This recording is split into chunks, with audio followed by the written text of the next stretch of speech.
Из сборника «Костер». Деревья. Я знаю, что деревьям, а не нам, дано величие совершенной жизни. На ласковой земле, сестре звездам, мы на чужбине, а они в отчизне.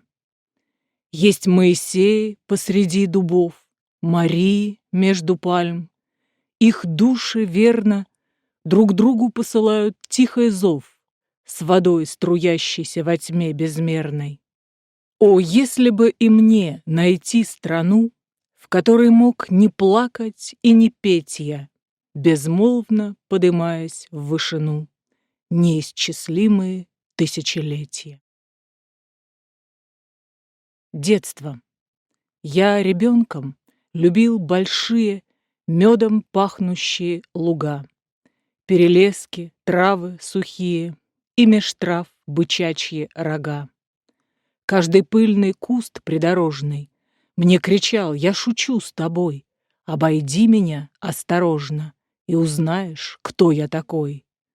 Только дикий ветер осенний, прошумев, прекращал игру. Сердце билось еще блаженней, и я верил, что я умру не один, с моими друзьями, с мать и мачехой, с лопухом, и за дальними небесами догадаюсь вдруг обо всем. Я зато и люблю затеи грозовых военных забав, что людская кровь не святее изумрудного сока трав.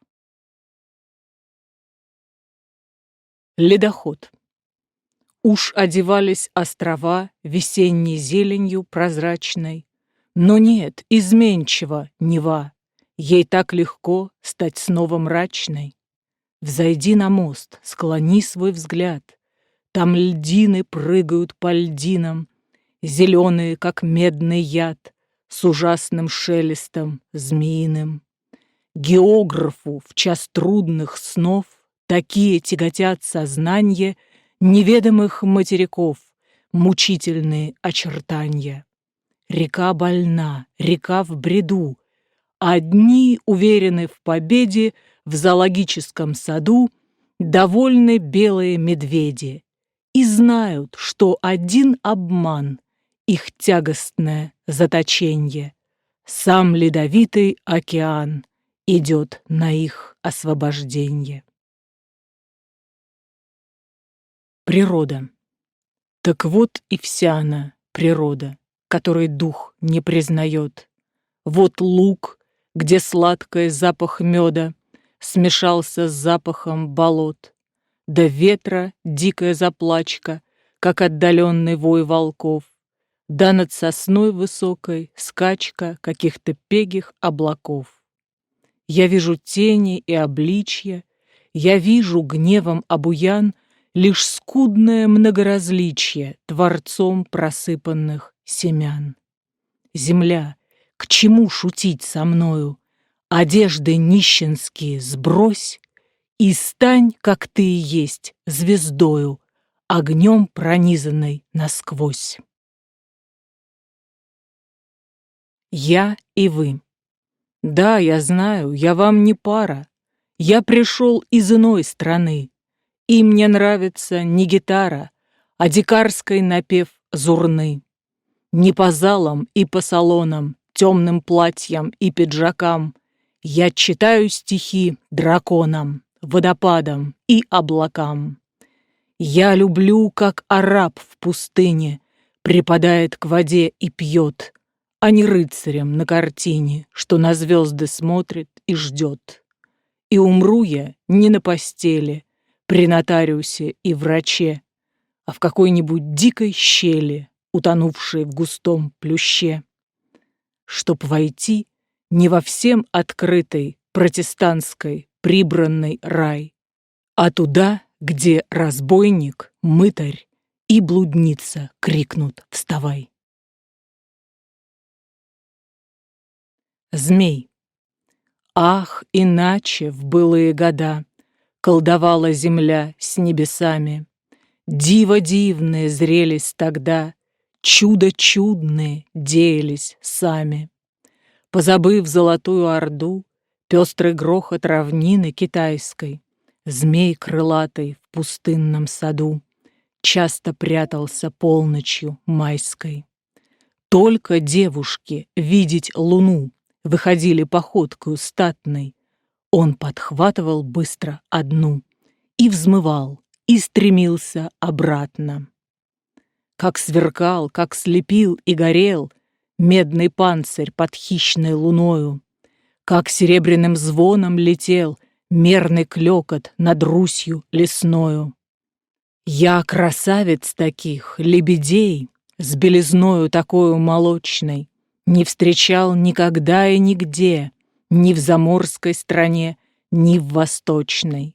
Но еще ни одна не была во дворце моем пышном в Лагоре. Умирают в пути, и тела я бросаю в Каспийское море. Спать на дне средь чудовищ морских почему им безумным дороже, чем в могучих объятиях моих на торжественном княжеском ложе? И порой мне завидна судьба парня с белой пастушеской дудкой на лугу, где девичья гурьба так довольна его прибауткой. Эти крики заслышав, Вольга выходил и поглядывал хмуро, надевал тетиву на рога беловежского старого тура. Рабочий. Он стоит пред раскаленным горном, невысокий старый человек. Взгляд спокойный кажется покорным от миганья красноватых век. Все товарищи его заснули, только он один еще не спит. Все он занят отливаньем пули, что меня с землею разлучит. Кончил, и глаза повеселели. Возвращается, блестит луна. Дома ждет его в большой постели сонная и теплая жена. Пуля им отлитая просвищет над седою вспененной двиной. Пуля им отлитая отыщет грудь мою. Она пришла за мной. Упаду, смертельно затоскую, прошлое увижу наяву. Кровь ключом захлещет на сухую, пыльную и мятую траву. И Господь воздаст мне полной мерой за недолгой мой и горький век. Это сделал в блузе светло-серой невысокий старый человек. Швеция. Страна живительной прохлады, лесов и гор гудящих, где всклокоченные водопады ревут, как будто быть беде. Для нас священная навеки страна, ты помнишь ли, скажи, тот день, как из варягов в греки пошли суровые мужи? Ответь, ужели так и надо, чтоб был свидетель злых обид у золотых ворот Царьграда забыт Олегов медный щит? Чтобы в томительные бреды опять поникла, как вчера, для славы, силы и победы тобой подъятая сестра? И неужель твой ветер свежий вообще нам в уши сладко выл? К Руси славянской, печенежьей, вообще твой Рюрик приходил? Стокгольм. Зачем он мне снился, сметенный, нестройный, рожденный с глуби не наших времен, тот сон о Стокгольме, такой беспокойный, такой уж почти и нерадостный сон? Быть может, был праздник, не знаю, наверно, но только все колокол, колокол звал, как мощный орган, потрясенный безмерно, весь город молился, гудел, грохотал. Стоял на горе я, как будто народу о чем-то хотел проповедовать я, и видел прозрачную тихую воду, окрестные рощи, леса и поля. «О Боже!» — вскричал я в тревоге. «Что, если страна эта истинно родина мне? Не здесь ли любил я и умер, не здесь ли, в зеленой солнечной этой стране?» И понял, что я заблудился навеки, в слепых переходах пространств и времен, а где-то струятся родимые реки, которым мне путь навсегда запрещен. Творчеством. Моим рожденные словом гиганты пили вино всю ночь, и было багровым, и было страшным оно. О, если бы кровь мою пили, я меньше бы изнемог, и пальцы зари бродили по мне, когда я прилег. Проснулся, когда был вечер, вставал туман от болот, тревожный и теплый ветер дышал из южных ворот. И стало мне вдруг так больно, так жалко мне стало дня, своею дорогой вольной, прошедшего без меня. Умчаться б вдогонку свету, но я не в силах порвать мою зловещую эту ночных видений тетрадь. Утешенье. Кто лежит в могиле, слышит дивный звон, самых белых лилий чует запах он. Кто лежит в могиле, видит вечный свет серафимских крылей, переливный снег. Да, ты умираешь, руки холодны, и еще не знаешь ни земной весны, но идешь ты к краю по моей мольбе. Это так, я знаю, я клянусь тебе. Про память. И вот вся жизнь, круженье, пенье, моря, пустыни, города, мелькающее отраженье потерянного навсегда. Бушует пламя, трубят трубы, и кони рыжие летят, потом волнующие губы о счастье, кажется, твердят. И вот опять восторг и горе, опять как прежде, как всегда.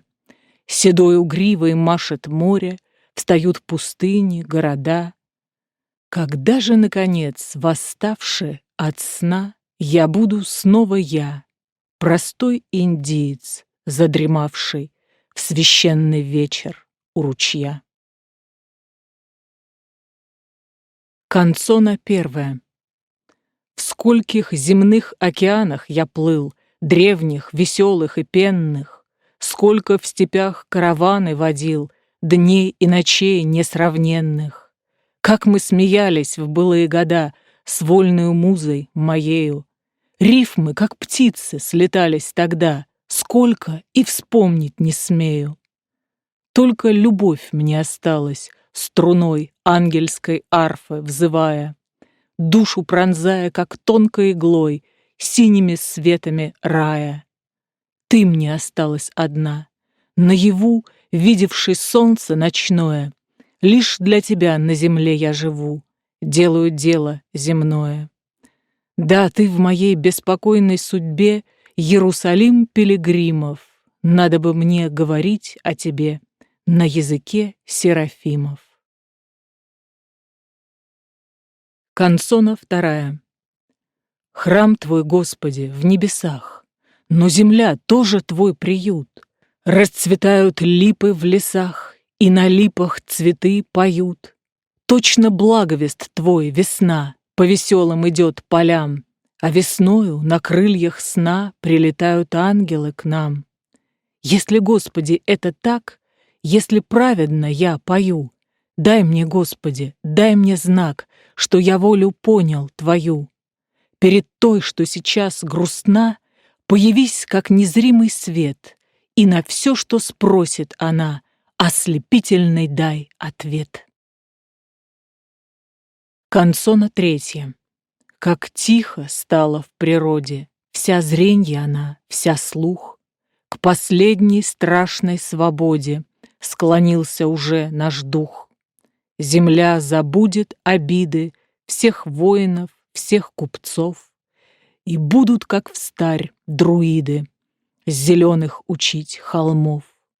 И будут, как встарь, поэты сердца вести к высоте, как ангел водит кометы к неведомой им мете. Самофракийская победа. В час моего ночного бреда ты возникаешь пред глазами. Самофракийская победа с простертыми вперед руками. Спугнув безмолвие ночное, рождает головокруженье, твое крылатое, слепое, неудержимое стремленье. В твоем безумно светлом взгляде смеется что-то пламенея, и наши тени мчатся сзади, поспеть за нами не умея. Роза. Цветов и песен благодатный хмель нам запрещен, как ветхие мечтанья. Лишь девственные наименования поэтам разрешаются отсель. Но роза, принесенная в отель, забытая нарочно в час прощанья, на томике старинного издания канцон, которые слагал Рюдель. Ее ведь смею я почтить сонетом. Мне книга скажет, что любовь одна в 13 столетии, как в этом, печальней смерти и пьяней вина. И бархатные лепестки целуя, быть может, преступления не свершуя. Сон. Застонал я от сна дурного и проснулся, тяжко скорбя. Снилось мне, ты любишь другого, и что он обидел тебя. Я бежал от моей постели, как убийца от плахи своей, и смотрел, как тускло блестели фонари глазами зверей. Ах, наверно, таким бездомным не блуждал ни один человек в эту ночь по улицам темным, как по руслам высохших рек. Вот стою перед дверью твоею, не дано мне иного пути, хоть и знаю, что не посмею никогда в эту дверь войти. Эзбекия.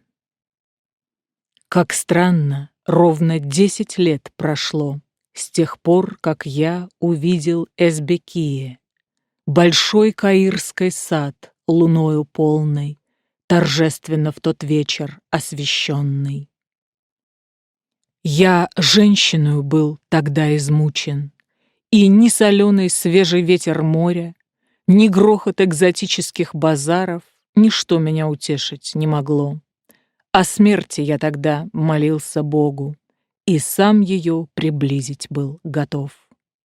Но этот сад, он был во всем подобен священным рощам молодого мира. Там пальмы тонкие взносили ветви, как девушки, к которым Бог не сходит.